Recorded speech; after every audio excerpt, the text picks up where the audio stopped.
అందరికీ నమస్కారం. ప్రతి ఏటా ఆగస్టు 15వ తేదీ రాగానే మన దేశవ్యాప్తంగా పాఠశాలలు, కళాశాలలు, ప్రభుత్వ కార్యాలయాలు జాతీయ జెండాల శోభతో, దేశభక్తి గీతాల మైక అమరికలతో ఎంతో కోలాహలంగా మారిపోతాయి. ప్రతి వీధిలోనూ, ప్రతి బడి ప్రాంగణంలోనూ ఉవ్వెన్నెల జెండా రెపరెపలాడుతూ ఉంటుంది. అయితే ఈ శుభదినాన త్రివర్ణ పతాకాన్ని ఎగరవేసి జెండా వందనం చేయడం వెనుక ఉన్న పరమార్థం ఏమిటో, దాని మూలాలు ఎక్కడున్నాయో మనం ఒకసారి మనస్ఫూర్తిగా ఆత్మపరిశీలనగా ఆలోచించాల్సిన అవసరం ఎంతైనా ఉంది. మన చిన్నతనంలో లేదా మన ముందు తరాల రోజుల్లో స్వతంత్ర దినోత్సవం అంటే కేవలం కంటికి కనిపించే ఒక పండగ మాత్రమే కాదు, అదొక పవిత్రమైన అనుభూతి, గుండెల్లోంచి తన్నుకొచ్చే ఒక గొప్ప భావోద్వేగం. ఆ రోజుల్లో మన ఉపాధ్యాయులు, పెద్దలు వేదికలెక్కి మాట్లాడుతుంటే, నాటి స్వాతంత్ర ఉద్యమ ఘట్టాలను మన కళ్ళకు కట్టినట్లు వివరిస్తుంటే, భారతీయులు 200 ఏళ్ల బానిస సంఖ్యలను తెంచుకోవడానికి పడిన తపనను చెబుతుంటే మన నరాల్లో ఉద్వేగం నిండిపోయేది. పరాయి పాలన నుంచి విముక్తి పొందడానికి మన పూర్వీకులు అనుభవించిన యాతనలు, వారు చిందించిన రక్తం, చేసిన త్యాగాలు వింటుంటే రక్తం మరగని భారతీయుడు ఉండకపోయేవాడు. ఆనాటి పోరాటంలో అడుగులు వేసిన మహనీయుల జీవితాలు ఎంతటి ప్రేరణాత్మకమైనవో గుర్తు చేసుకుంటే ఈనాటికి మన మేను పొలకరిస్తూ ఉంటుంది. ఉద్యమం మొదలైన తొలినాళ్లలో తమ మేధస్సును, చట్ట పరిజ్ఞానాన్ని ఆయుధంగా మార్చి బ్రిటిష్ అధికారులు కళ్ళు తెరిపించేలా సంస్కరణల కోసం పోరాడిన మితవాదులైన గోపాలకృష్ణ గోఖలే, దాదాబాయి నౌరోజీ, సురేంద్రనాథ్ బెనర్జీ వంటి వారి వ్యూహాత్మక ఆలోచనలు ఎంతో గొప్పవి. దేశ ఆర్థిక రక్తాన్ని ఆంగ్లేయులు ఎలా పిండేస్తున్నారో డ్రెయిన్ థియరీ ద్వారా ప్రపంచానికి చాటి చెప్పిన వృద్ధ పితామహుడు దాదాబాయి నౌరోజీ చూపిన మార్గం ఒక ఎత్తైతే, కేవలం విన్నపాలతోనూ వినతపత్రాలతోనూ స్వాతంత్రం రాదని, స్వరాజ్యం నా జన్మ హక్కు అని సాధించి తీరుతానని సింహగర్జన చేసిన అతివాద నాయకులైన లాల్ బాల్ పాల్ అంటే లాలా లజపతిరాయ్, బాలగంగాధర్ తిలక్, బిపిన్ చంద్రపాల్ ధైర్య సాహసాలు మరొక ఎత్తు. పంజాబ్ కేసరిగా పేరుగాంచిన లాలా లజపతిరాయ్ లాఠీ దెబ్బలకు ఎదురొడ్డి ప్రాణాలర్పించిన విధానం, తిలక్ గణేశోత్సవాలు మరియు శివాజీ జయంతి ద్వారా ప్రజలను సమాయత్తం చేసిన తీరు ఆ రోజుల్లో భారతీయుల్లో దేశభక్తి జ్వాలను రగిలించాయి. మరోవైపు శాంతి, అహింస అనే అత్యంత శక్తివంతమైన ఆయుధాలతో ప్రపంచంలోనే అతిపెద్ద ప్రజాస్వామ్య శక్తుల పునాదులను కదిలించిన జాతిపిత మహాత్మా గాంధీ మార్గం ప్రపంచానికి ఆదర్శంగా నిలిచింది. ఉప్పు సత్యాగ్రహం, శాసనోల్లంఘన, క్విట్ ఇండియా ఉద్యమాల ద్వారా కోట్లాది మంది సామాన్య ప్రజలను స్వాతంత్ర సంగ్రామంలో భాగస్వాములు చేసిన గాంధీజీ త్యాగనిరతని అపారమైనది. అలాగే నవభారత నిర్మాణానికి పక్కా ప్రణాళికలు రచిస్తూ ఆధునిక దేవాలయాలుగా పేరుండే పరిశ్రమలు, ప్రాజెక్టులు పునాదులు వేసిన శాస్త్రీయ దృక్పథాన్ని తగిలించిన పండిత్ జవహర్ లాల్ నెహ్రూ విజన్ ఎంతో చాలా గొప్పది.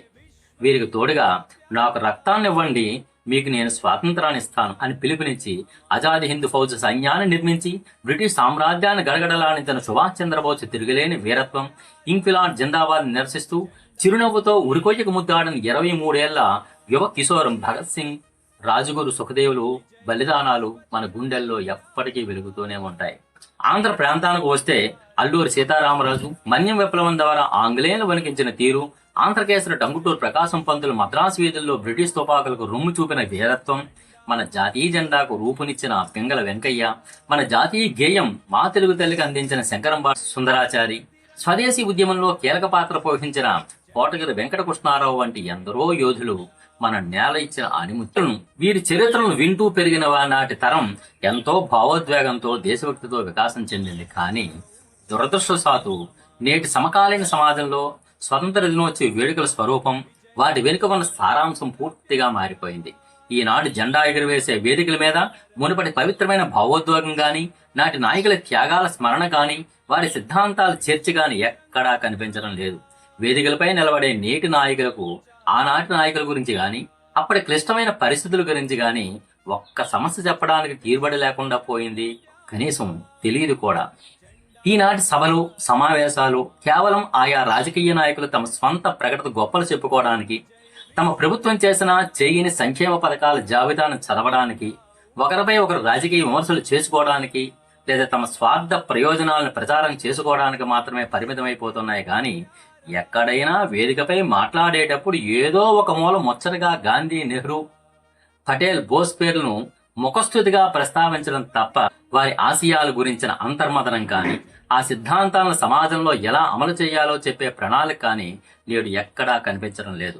జెండా ఎగరేయడం, ఒక పూలదండ వేయడం, కొన్ని ఉపన్యాసాలు దంచికొట్టడం, స్వీట్లు పంచడం లాంటి వ్యాపారాత్మక లేదా నియమబద్ధమైన ఆచారంగానే ఈ వేడుకలు మారిపోతున్నాయి.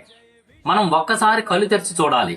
మన ఎదురుగా బెంచీలపై నిశ్శబ్దంగా ఆశగా కూర్చుని ఉన్న పాఠశాల విద్యార్థులు కేవలం పిల్లలు కాదు, రేపటి నికార్సైన భావి భారత పౌరులు. ఈ చిన్నారి మనస్సులే రేపటి దశను నిర్మించబోతున్నాయి. ఇలాంటి పిల్లలకు ఈ రోజున మనం అందించాల్సిన నిజమైన సందేశం ఏమిటి? మన నాయకులు సాధించిన రాజకీయ ప్రయోజనాల గురించా, లేక మన జాతిపిత మహాత్మా గాంధీ బోధించిన సత్యం, అహింస మార్గాల గురించా, పండిత్ జవహర్లాల్ నెహ్రూ చేసిన సాంకేతిక ప్రజాస్వామ్య పునాదుల గురించా, సుభాష్ చంద్రబోసు ప్రదర్శించిన తిరుగులేని సమర శిక్షణ గురించా, దేశ సమగ్రత కోసం వందలాది సంస్థానాలను విలీనం చేసిన ఉక్కు మనిషి సర్దార్ వల్లభాయ్ పటేల్ దృఢ సంకల్పం గురించా, కులమత లింగ భేదాలు లేకుండా అందరికీ సమాన హక్కులు కల్పించే ప్రపంచంలోనే గొప్ప రాజ్యాంగాన్ని అందించిన డాక్టర్ బిఆర్ అంబేద్కర్ ఆశయాల గురించా? వీటిని చెప్పవలసిన బాధ్యత నేటి నాయకులు, ఉపాధ్యాయులు, సమాజ పెద్దలపై ఉంది. కానీ సమకాలీన రాజకీయాల స్వార్థం, మైకుల ముందు స్వయం ప్రకటనల వ్యామోహం, మైలేజ్ కోరుకునే ప్రచార ఆరాటంలో పడి ఈ అమూల్యమైన పాఠాలను మన పిల్లలకు దూరం చేస్తున్నాం.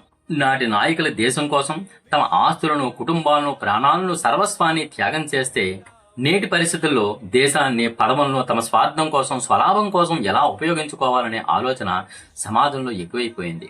ఈ పరిస్థితి ఇలాగే కొనసాగితే రాబోయే తరాలకు ఆగస్టు 15వ తేదీ అనేది కేవలం ఒక క్యాలెండర్లోని సెలవుదినంగా, స్కూల్కి వెళ్లి చాకెట్లు తీసుకుని ఇంటికి వచ్చే ఒక సాధారణ రోజుగా మాత్రమే మిగిలిపోయే ప్రమాదం ఉంది.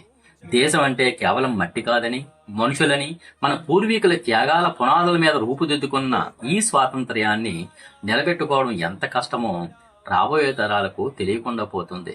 కాబట్టి నిజమైన దేశభక్తిని, జాతీయ సమైక్యతను సమాజంలో పెంపొందించాలన్నా మనం తక్షణమే మన ఆలోచన ధోరణి మార్చుకోవాలి. ఎప్పటికైనా వేదికలెక్కి మాట్లాడే ప్రజాప్రతినిధులు, నాయకులు, పెద్దలు తమ రాజకీయ స్వార్థాన్ని, వ్యక్తిగత గొప్పలను పక్కన పెట్టి మైకు ముందుకు వచ్చినప్పుడు మన ముందున్న భావి భారత పౌరులు ఆనాటి మహనీయుల వారి పోరాట పటిమను, వారు అనుభవించిన బాధలను చాటి చెప్పాలి. పాఠశాలల్లో కేవలం ఉపన్యాసాలకే పరిమితం కాకుండా నాటి స్వాతంత్ర సమర యోధుల జీవిత చరిత్రలపై నాటకాలు, వ్యాసరచనలు, చర్చా వేదికలు విస్తృతంగా నిర్వహించాలి.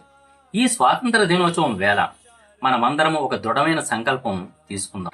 స్వాతంత్ర్యం అంటే కేవలం స్వేచ్ఛగా జీవించడం మాత్రమే కాదు, ఆ స్వేచ్ఛ వెనుక ఉన్న బాధ్యతలను గుర్తించుకుందాం. అవినీతి లేని, అందరికీ సమాన అవకాశాలు లభించే ఒక సమతా సమాజాన్ని నిర్మించినప్పుడే నాటి అమరవీరుల ఆత్మలకు శాంతి చేకూరుతుంది. మళ్ళీ ఇంకో వీడియోలో మళ్ళీ కలుద్దాం. నమస్కారం.